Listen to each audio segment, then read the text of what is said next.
So can you describe a little bit about what is the biopsychosocial model of care? Well, that's a really good question. The biopsychosocial model of care is the current way we look at orofacial pain conditions. Um, Instead of just saying, well, it's all about biology or it's all about the way teeth come together, or, that's one piece of the puzzle that's a mechanical, biological problem. However, many of these patients suffer from psychological disorders, or what we might even call allostatic load. In other words, just life junk that happens to them.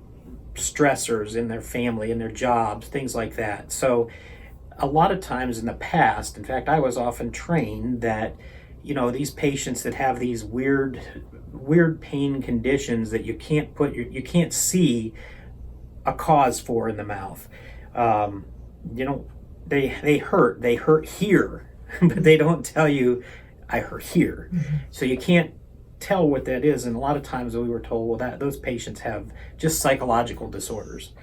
Well, the reality is that when pain becomes chronic, it becomes psychologically driven many times. So then, in fact, the pain becomes the disease. So the term biopsychosocial means that we have to consider psychological aspects as well as biological aspects. And we understand that pain is real even if we can't see the cause.